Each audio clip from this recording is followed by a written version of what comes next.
अल्ताफ हुसैन के लिए बड़ा मशवरा आ चुका, किसने दिया है ये मशवरा? और आफाक अहमद आज फिर कहां पहुंचे? 4 बजे कौन सा वाकया रोनुमा हुआ है? मुझे नहीं मालूम कि राग किसने अलापी, लेकिन सिद्दीक नागौरी को मालूम था। सिंध हुकूमत के फैसलों में कोई हमाहंगी क्यों मौजूद नहीं है? नासिर हुसैन शाह की बेबसी का एक मंजर आपके सामने। अल्ताफ हुसैन को किसने ये मशवरा दिया है कि कराची पर किताब लिखी जाए, और क्यों कर ये मशवरा दिया गया है? और डॉक्टर इमरान फारूक की तरह किसके कत्ल का मंसूबा बनाया गया है, और इस मंसूबे को हतमी शक्ल कौन देगा? एक बड़ी खबर यह है। और एमक्यूएम में इख्तलाफात मौजूद नहीं है, पूरी दुनिया ये बात जानती थी कि मुस्तफ़ा कमाल को वजीर बनाया जाने वाला है, लेकिन अगर इस बात से बेखबर था तो फिर कौन बेखबर था और क्यों कर बेखबर था, ये भी आज के प्रोग्राम में शामिल रखेंगे कि पाकिस्तान पीपल्स पार्टी के 2 वुज़रा के दरमियान वाज़े इख्तलाफी बयानात क्यों सामने आ रहे हैं और इसकी वजह क्या है? पाकिस्तान पीपल्स पार्टी क्या एमक्यूएम से टकराव के लिए तैयार हो चुकी है या फिर नहीं हुई है? और फिर उसके बाद अगला मरहला यह है कि क्या पाकिस्तान पीपल्स पार्टी और मुस्लिम लीग नून का अब एक दूसरे के सामने आने का फैसला हो चुका है या नहीं हुआ है? और आखिरी खबर आज के प्रोग्राम में शामिल रखेंगे कि इस वक्त गैस की लोड शेडिंग और खास तौर पे इफ्तार के वक्त कौन अपनी बेबसी का इजहार किस लिए कर रहा है। इन तमाम अहम मौज़ूआत पर बाखबर रहने के लिए और हर वक्त की खबर को जानने के लिए आप हमारा चैनल जरूर सब्सक्राइब कीजिए, मत घबराइए। रमजानुल मुबारक का बाबरकत महीना है। हाँ, सब्सक्राइब का बटन दबाने से सवाब ही मिलेगा, ज्यादा से सवाब हासिल कीजिए। वैसे ही कह रहा हूं, आपकी मर्जी। चलिए आइए गुफ्तगू के सिलसिले का बाकायदा आगाज करते हैं। सबसे पहले और बड़ी और अहम खबर से बातचीत का आगाज करूंगा और अहम नुक्तों से बातचीत का आगाज करूंगा। कामरान टेसोरी साहब पाकिस्तान तशरीफ ले आए। एक बहुत बड़ा यूके का उन्होंने दौरा किया और उस दौरा करने के बाद वो पाकिस्तान तशरीफ ले आए, और जैसे ही वो तशरीफ लाते हैं तो उनका एक पोस्टर बॉय वाला इमेज आपके सामने मौजूद होता है कि खबर में रहने का उनसर वो बहुत अच्छी तरीके से जानते हैं। वो जो मामला था अब रमज़ान में, ज़ाहिर है वो अपने एक पूरी महफिल सजा कर रखते हैं और उस महफिल में न जाने किस किस को दावत देते हैं। दावा वो 8 लाख अफराद का करते हैं, लेकिन 8 लाख अफराद बहुत ज़्यादा होते हैं। खैर, उनकी मर्जी हो जो दावा करे, मगर इन दावों की बुनियाद पर उन्होंने एक बहुत ही अहम दावा किया और वही सबसे बड़ी खबर की बुनियाद बनती गई। और उनका दावा यह था कि जनाबे वाला, मुझे डॉक्टर इमरान फारूक की तरह कत्ल करने की धमकी दी गई थी। जब मैं यहाँ लंदन के लिए रवाना हो रहा था और जब मैंने वहां पे लैंड किया है तो मुझे सीरियस किस्म की थ्रू ईमेल थ्रेट आई जान से मारने की, और मुझे बताया गया कि जिस तरह इमरान फारूक के साथ किया गया था वो आपके साथ किया जाएगा। बहुत अहम बात। जाहिर है इस मनसब पर जब आप बैठे हुए होते हैं तो बहुत सारे आपके दोस्त होते हैं, बहुत सारे आपके दुश्मन होते हैं, लेकिन ये जो धमकी का लफ्ज उन्होंने इस्तेमाल किया, और खास तौर पे इन्होंने ये लफ्ज इस्तेमाल किया डॉक्टर इमरान फारूक, किसकी तरफ इशारा कर रहे हैं? ये किसकी तरफ बता रहे हैं कि ये कह सकते थे कि जनाब फलां की तरह, यानी कि किसी और मुनव्वर सहरवर्दी की तरह, फलां की तरह, फलां की तरह, फलां की तरह मुझे कत्ल करने की धमकी दी गई है, लेकिन इन्होंने लफ्ज़ इस्तेमाल किया डॉक्टर इमरान फारूक। ये वाज़े तौर पर मूव है, और ये मूव किस तरफ की है और इनका इशारा किस तरफ था, इस बात की वजाहत और इस नुक्ते को मैं जब उजागर करूंगा तो वो प्रोग्राम में आगे चलकर आपको बहुत वाज़े होगा कि उन्होंने ये कहां पर और किसके लिए ये इस्तेमाल किया है। इस खबर को यहीं पर रखिएगा कि आखिर उन्होंने डॉक्टर इमरान फारूक का लफ्ज क्यों इस्तेमाल किया है। लेकिन इस डॉक्टर इमरान फारूक के लफ्ज को इस्तेमाल करने की वजूहात जानने के लिए आपको एक और बयान की तरफ लेकर जाऊंगा, ताकि आपको सिलसिलों की कड़ी नजर आएगी और फिर आपको चलकर बात आगे जाकर समझ में आएगी। हुआ ये कि खालिद मकबूल सिद्दीकी साहब, देखिए गुफ्तगू को समझिए, खालिद मकबूल सिद्दीकी साहब आजकल जिस तरह से मैंने कहा कि वह खबर को काउंटर करने के लिए अब खुद आ रहे हैं, उनके नीचे कोई और मौजूद नहीं है, सेकंड क़यादत कोई और मौजूद नहीं है डॉक्टर खालिद मकबूल सिद्दीकी का दिफा कर सके। आप सोचेंगे मैं क्या बात कर रहा हूँ, 22 MNAs मौजूद हैं, 38 से ज़्यादा MPAs मौजूद हैं और इनका एक पूरा तंजीमी स्ट्रक्चर मौजूद है। लेकिन इस वक्त खालिद मकबूल सिद्दीकी को डिफेंड करने के लिए, उनका दिफा करने के लिए आप मुझे कोई दूसरा नाम बताइए जो आपको नज़र आ रहा हो स्क्रीन पर, जो आवाम में जाकर, जो मीडिया में जाकर गुफ्तगू कर रहा हो। ये सबसे बड़ी मिसाल है आइसोलेशन की, अलहदगी की। क्या डॉक्टर फारूक सत्तार उनका दिफा कर रहे हैं? आपको लगेगा नहीं। क्या कामरान टेसोरी उनका दिफा कर रहे हैं? वो एक तरफ मूव किए हुए हैं। मुस्तफ़ा कमाल साहब वो अपनी हाँक पे हैं। और कोई है जो उनका दिफा करने के लिए आ रहा हो? कोई सेकंड कायदा, जिस तरीके से एक ज़माने में अगर अल्ताफ़ हुसैन साहब बात करते थे एक पूरी सेकंड कैबिनेट उनकी मौजूद होती थी, कोई नज़र आ रहा है? नहीं नजर आ रहा है। अब इसी वजह से डॉक्टर खालिद मकबूल सिद्दीकी ने यह फैसला अज खुद से किया है कि जनाब वाला अब मैं खुद हर बात का जवाब दिया करूंगा। इसीलिए वो पॉडकास्ट भी कर रहे हैं, वो मुख्तलिफ इंटरव्यूज़ भी दे रहे हैं। अब वो इंटरव्यूज़ किस बुनियादों पर दे रहे हैं? वो मुख्तलिफ टीवी चैनल के ख़ास रिपोर्टर्स को बुलाते हैं और उनसे कहते हैं ये 5 गिने चुने सवाल है। वो 5 गिने चुने सवालात को वो आगे बढ़ा देते हैं। एक सवाल उसमें यह था कि अब जरा मैं वही कामरान टेसोरी वाली बात को कनेक्ट कर रहा हूं, जरा गौर से समझिएगा ताकि आपको वो कड़ी से कड़ी मिलती हुई नजर आएगी। उनसे सवाल ये पूछा गया, जियो न्यूज़ की रिपोर्टर ने उनसे सवाल पूछा, खुसूसी सिर्फ जियो न्यूज़ को ये इंटरव्यू दिया गया, कोई प्रेस कॉन्फ्रेंस नहीं थी, बल्कि खुसूसी तौर पर इसी खातून को ये पहले भी बयानात दे चुके हैं, इन्हीं रिपोर्टर के साथ अपने आप को शायद कंफर्टेबल ज़्यादा फील कर रहे होंगे। उन्होंने पूछा कि जनाब, एक सवाल ज़ाहिर पूछा गया या पूछवाया गया कि अल्ताफ़ हुसैन साहब के कारकुनान की एक्टिविटीज़ बहुत ज़्यादा बढ़ रही है, MQM लंदन की बहुत ज़्यादा एक्टिविटी बढ़ रही है।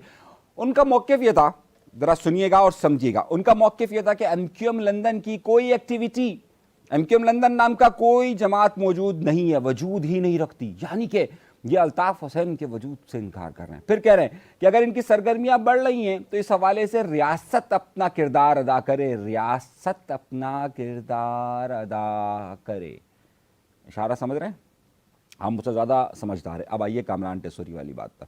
तो कामरान टेसोरी ने, अब इनका मतलब क्या था कि जनाब रियासत इसमें किरदार अदा करे, यानी कि उनके खिलाफ जो कोई भी ऑपरेशन हो, जो भी मामलात हों और वो कोई वजूद नहीं रखते, उनके खिलाफ अगर कोई ऑपरेशन करना है तो वो रियासत करे। अब इसकी कड़ी दूसरी जानिब कहाँ पर आकर मिल रही है? इसकी कड़ी आकर मिल रही है कामरान टेसोरी के बयान से। आपको दोनों बातों को यकजा करने में आसानी रहेगी। वो कहते हैं इमरान फारूक की तरह कत्ल, इमरान फारूक की तरह का कत्ल किसकी तरफ इशारा कर बताया गया है? समझिए। दूसरी तरफ खालिद मकबूल सिद्दीकी का यह बयान, इसका मतलब यह है कि ये दोनों इशारे एक ही तरफ किए जा रहे हैं और इसमें यह बात कही जा रही है कि जनाब जो सरगर्मियां बढ़ रही हैं उसकी तरफ, ऑपरेशन का रुख मोड़ने की तरफ ये इशारा किया जा रहा है। यानी कि बताया जा रहा है कि जनाब उस तरफ जाएं, उस तरफ जाएं, उस तरफ जाएं, उस तरफ जाएं। अब मेरी बात को समझ रहे हैं कि ये वाज़े इशारे दे रहे हैं दो तरफ के बयानात। वो किसी और का जिक्र कर देते, कहते भाई किसी और की तरह कत्ल करने की, लेकिन इमरान फारूक का मतलब है कि लंदन की तरफ इशारा, यहाँ लंदन के खिलाफ ऑपरेशन का कड़ी से कड़ी आपको मिलती हुई नजर आएगी। अगली खबर की तरफ आते हैं। बड़ी खबरें देने वाला हूं, जरा सा समझिएगा, सोचिएगा। आप मुझसे ज़्यादा समझदार हैं, आप मुझसे ज़्यादा वाकिफ़कार हैं। खबर का रुख आपको अच्छी तरीके से समझ में आना चाहिए, आपको बात समझानी चाहिए।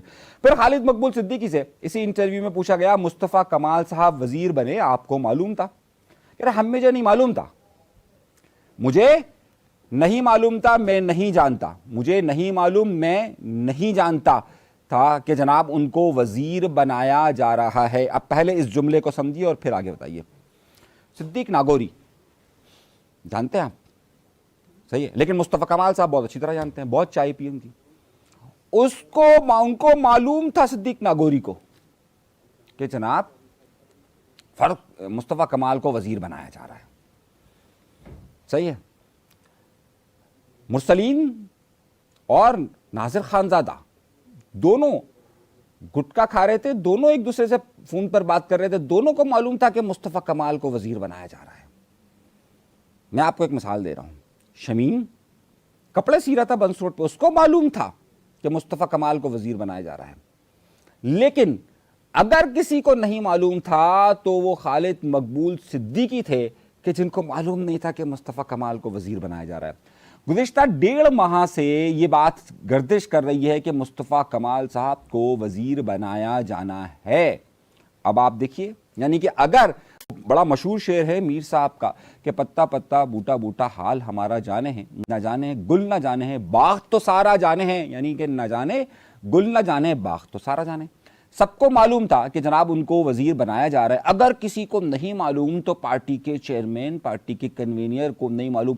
اس سے آپ معصومیت کہے، لا علمی کا اظہار کہیے، اور پھر انہیں معلوم کب ہوتا ہے حلف اٹھانے کا؟ وہ کہتے ہیں کہ جناب مصطفیٰ کمال صاحب ان کو بتانے کی کوشش کرتے ہیں کہ جناب میری حلف برداری ہے، اور لیکن اس دوران وہ جہاز میں بیٹھ چکے ہوتے ہیں، اور جب وہ یہاں پہنچتے ہیں تو ان کو پھر ایک میسج ملتا ہے مصطفیٰ کمال صاحب کا کہ جناب مجھے تو وزیر بنایا جا رہا ہے۔ ایک ایسا کیسے ہو سکتا ہے کہ ہمیشہ کبھی بھی کسی بھی جماعت کے کسی رہنما کو اگر وزیر کا عہدہ دیا جا رہا ہے تو اس پارٹی کے سربراہ کو اعتماد میں نہ لیا گیا ہو، یا اس کو نہ بتایا گیا ہو، یا پھر اس کی کوئی اوقات یا وقت نہیں ہے، یا پھر اس کی کوئی اوقات یا وقت نہیں ہے، لیکن اس کی وقت یہ ضرور ہے کہ وہ کہے کہ جناب ریاست ان کے خلاف آپریشن کرے۔ اب جیسے اسی میں ہی ذرا سنیے گا، پھر میں خبر کو آگے کی طرف بڑھاتا ہوں۔ اب اسی انٹرویو کے دوران ان سے ایک سوال یہ پوچھا جاتا ہے کہ جناب یہ انہوں نے کتاب لکھی ہے الطاف حسین صاحب نے، وہ بیان دیتے ہیں کہ جناب الطاف حسین صاحب نے کتاب بلوچستان پہ لکھی، ان کو کراچی پہ لکھنا چاہیے۔ اچھا، اگر وہ کراچی پہ لکھیں گے یا کراچی پہ بات کریں گے تو اسی کے لیے تو آپ کہہ رہے ہیں کراچی پہ بات کرنے پہ ہی تو آپ نے کہا کہ جناب ریاست ان کے خلاف آپریشن کرے۔ تو ایک طرف کہتے ہیں کہ جناب کراچی پہ بات کرے، پھر کہتے ہیں کراچی پہ ان کا آپریشن کرے۔ یعنی آپ سوچئے وہ خالد مقبول صدیقی صاحب کہ جن کی عمر گزر گئی، عمر اپنی جوانی وغیرہ سب کچھ انہوں نے وقف کر دیا۔ اچھا، ایک بات خالد مقبول صدیقی صاحب نے ایک انٹرویو میں ایک اور بات بھی کہی کہ جناب میں تو جو ہے وہ جب ایم کیو ایم میں باہر کام کیا کرتا تھا تو میں تو ہمیشہ وہاں پر پریکٹس کیا کرتا تھا، اس سے میرا گزارا چلتا تھا، میں تنظیم سے پیسے نہیں لیتا تھا۔ یہ کہیں پر شاید میں نے سنا ہے، انہوں نے کہا ہے، جھوٹ ہے۔ $1500 ان کو ملتے تھے۔ میرے پاس ایک گواہ ہے جس کے سائن سے ان کو پیسے ملتے تھے پارٹی کی طرف سے۔ جب ان کی شادی ہوئی تو پھر اس کو $3000 تک کیے گئے تھے۔ یہ میرے پاس اس سگنیچر سے ایک چیز موجود ہے، میں آپ کو بتاؤں، کبھی چیلنج مت کیجیے گا۔ وہ 3 لوگ اس پہ سائن کرتے تھے، اور وہ تینوں لوگوں میں سے 2 لوگوں کا تو میں گواہ ہوں کہ جنہوں نے مجھے بتایا ہوا ہے کہ کتنے پیسے ملتے تھے۔ خیر، اب بہت زیادہ باتیں کہیں اور سے کر چل جائے گی۔ دوسری طرف آئیے، ایم کیو ایم اور پاکستان پیپلز پارٹی کے درمیان، وہیں پر انہوں نے کہا کہ پاکستان پیپلز پارٹی کو بھاؤ کا اندازہ ہو جائے گا جب ہم مظاہرہ کے لیے نکلیں گے، اور ہم عید کے بعد نکلیں گے۔ پاکستان پیپلز پارٹی اتنا ان سیریس لے رہی ہے، ایم کیو ایم کو کوئی اوقات ہی نہیں دے رہی ہے۔ مطلب آپ تصور نہیں کر سکتے کہ اس وقت پاکستان پیپلز پارٹی جس طرح کے بیانات دے رہی ہے۔ سعید غنی نے اس پہ بیان دیا، بولا بھائی وہ پہلے اپنی پارٹی کے تو معاملات دیکھ لے، کہ پہلے یہ پتہ کر لے کہ کنوینر کا اپنا بھاؤ اپنی پارٹی کے اندر کیا موجود ہے۔ جب کنوینر اس طرح کے بیانات دے گا کہ جناب مجھے تو پتہ ہی نہیں تھا کہ مصطفیٰ کمال وزیر بن رہے ہیں، تو ظاہر سی بات ہے جب وہ پیپلز پارٹی پر حملہ کرے گا تو پیپلز پارٹی کیا کہے گی؟ ابے بھائی تم ہمیں بھاؤ دکھا رہے ہو، پہلے تمہارا اپنی پارٹی کے اندر بھاؤ کیا ہے یہ تو پتا کر دو۔ یہ نوبت آ گئی ہے، تو یہ صورتحال اس پہ رہے گی، اور پھر آگے کی خبر میں آپ کو بتا رہا ہوں۔ تو کیا دونوں کے درمیان کوئی تصادمی کیفیت بڑھے گی؟ کیا دونوں ایک دوسرے کے مد مقابل آئیں گے جس طرح کے بیانات ہیں؟ ہرگز نہیں۔ کوئی اس وقت ایم کیو ایم کے اندر ایسی جان موجود نہیں ہے کہ ایم کیو ایم کوئی بہت بڑا پروٹیسٹ لانچ کر سکے، یا پھر سیریز آف پروٹیسٹ لانچ کر سکے۔ اس وقت ایم کیو ایم کے 2 سربراہان، ایم کیو ایم پاکستان کے اور پی ایس پی کے، دونوں وزیر بن چکے ہیں۔ کوئی ایسی موومنٹ کا اگر آپ سوچتے ہیں کہ جناب وہ کوئی بڑی سندھ کے شہری علاقوں کے اندر موومنٹ پاکستان پیپلز پارٹی کے اندر جنریٹ کر سکتے ہیں، تاحال ایسا نہیں ہے۔ البتہ دوسری طرف آفاق احمد صاحب جو لیاقت آباد کے اندر ڈمپر سے ایک بندہ شہید ہوا، وہاں پر آج پہنچے ہوئے تھے 1:30 بجے نماز جنازہ میں، لیکن وہاں سے ہی کچھ دیر کے بعد 3:30 4 بجے کے بعد مین کورنگی روڈ پر اتحاد کے سگنل سے پہلے 4 بجے ایک ڈمپر نے ایک موٹر سائیکل سوار کو پھر کچل دیا۔ ٹریفک، جب میں یہ پروگرام ریکارڈ کر رہا ہوں ابھی میں اپنی آنکھوں سے دیکھ کر آیا ہوں، 5 بجے کا وقت ہے، 4 بجے کی یہ بات ہے۔ اگر کوئی چیک کرنا چاہتا ہے تو وہاں جا کر چیک کر سکتا ہے کہ یہ صورتحال میرے سامنے وہاں پر ہوئی ہے۔ لیکن تاحال ڈمپر کے حوالے سے کوئی معاملات حل ہوتے ہوئے نظر نہیں آ رہے۔ حکومت اپنی ضد پر موجود ہے۔ 4 بجے ہیوی ٹریفک، کنٹینرز، تمام چیزیں بڑے ٹینکرز کے ساتھ وہاں پر موو کر رہے تھے اس وقت کورنگی روڈ کے اوپر، لیکن کوئی انہیں پکڑنے والا یا پوچھنے والا نہیں تھا۔ قانون کی حکمرانی کا یہاں وجود تک نظر نہیں آ رہا ہے۔ اگلی خبر کی طرف آتے ہیں، اور اگلی خبر یہ ہے کہ اس وقت کراچی کے شہری علاقوں کے اندر افطار کے اوقات میں گیس ناپید ہو چکا ہے۔ آج دوسرا روزہ ہے، اور پہلے روزے میں بھی افطار کے وقت وہاں پر کراچی کے اکثر علاقوں کے اندر گیس موجود نہیں تھی۔ سوئی صدرن گیس یہ کہتی ہے کہ 95% علاقوں کے اندر گیس آ رہی ہے، 5% علاقوں کے اندر مسئلہ ہے، جھوٹ بکواس کر رہے ہیں۔ اگر اس وقت آپ یہ دیکھیے کہ خود سندھ کے وزیر توانائی ناصر حسین شاہ صاحب سے جب یہ سوال پوچھا گیا تو وہ خود اپنی بے بسی اور کا کہہ رہے ہیں کہ جناب یہ اس پہ سوال ہونا چاہیے کہ آخر مین افطار کے وقت میں بجلی کی لوڈ شیڈنگ اور گیس کی لوڈ شیڈنگ کیوں ہو رہی ہے. سندھ حکومت اس وقت اپنے آپ کو اس وفاقی ان اداروں کے سامنے اتنی لاچار اور بے بس نظر آتی ہے کہ مت پوچھو. دوسری طرف وہ کہتے ہیں کہ جناب ہم کینال پہ دوسری جگہوں پر ہم اسٹینڈ لیں گے, لیکن یہاں پر آ کر جہاں اسٹینڈ لینا ہے اور خاص طور پر اس وقت افطار کے وقت جہاں پر سحر اور افطار میں ایک بڑا مسئلہ بنا ہوا ہے, وہاں پر وزیر توانائی ناصر حسین شاہ صاحب خود بے بسی کا اظہار کرتے ہوئے نظر آ رہے ہیں. آج مختلف ٹی وی چینلز پر ان کا چلنے والا بیان اس بات کا واضح ثبوت ہے کہ وفاقی حکومت کے سامنے سندھ حکومت نے گھٹنے ٹیک دیے, اور کم از کم سندھ حکومت اگر وہ سہولیات نہیں فراہم کر سکتی ہے تو سندھ حکومت اپنے شہریوں کے لیے وفاق سے اس حد تک تو لڑے کہ جناب اس وقت افطار کا وقت ہے اور افطار کے وقت وہ دعویٰ یہ کر رہے ہیں 95%, لیکن 5% علاقوں کا کہہ رہے ہیں کہ 5% علاقوں کا مسئلہ ہے, لیکن اگر آپ شہر میں جا کر سروے کیجئے تو 95% علاقوں میں افطار کے وقت یہاں پر گیس موجود نہیں ہے. ایک اور معاملہ, پاکستان پیپلز پارٹی اور مسلم لیگ نون کے درمیان کیا اختلافات بڑھ رہے ہیں, حکومت جانے والی ہے, جھوٹ بکواس ہے, کوئی ایسا معاملہ نہیں ہونے والا. اگلے چند دنوں کے اندر بلاول بھٹو زرداری صاحب کی شہباز شریف صاحب سے ملاقات ہونے والی ہے. یہ جو چند بیانات آپ کو نظر آ رہے ہیں, چند سیاسی رہنماؤں کے بیانات پاکستان پیپلز پارٹی کی طرف سے نظر آ رہے ہیں, اسے آپ اگنور کیجئے. فی الحال کوئی ایسی صورتحال نہیں ہے کہ پاکستان پیپلز پارٹی جو کہ اس وقت سہارا بننے کی طرف جا رہی ہے, سہارا بنی ہوئی ہے موجودہ حکومت کا, وہ ہٹے گی. اور جو یہ دھمکی ہے کہ جناب اب اگلا بجٹ آنے والا ہے, بجٹ کا اپروول میں جو ہے وہ پاکستان پیپلز پارٹی ساتھ نہیں دے گی, یہ بھی بکواس ہے. اس میں اپروول میں ساتھ دے گی اس کا. جون کی بات ہے, یہ جون میں سارے معاملات ہوں گے اور آپ دیکھیں گے کہ اس وقت پاکستان پیپلز پارٹی ان کے ساتھ معاملات کے ساتھ بالکل ساتھ نظر آئے گی. مزید خبروں کے لیے دیکھتے رہیے گا, اور چینل اگر سبسکرائب نہیں کیا تو سبسکرائب کا بٹن ضرور دبائیے گا. انیس منصوری کو فی الحال ابھی کے لیے دیجیے گا اجازت, اللہ نے کے بعد.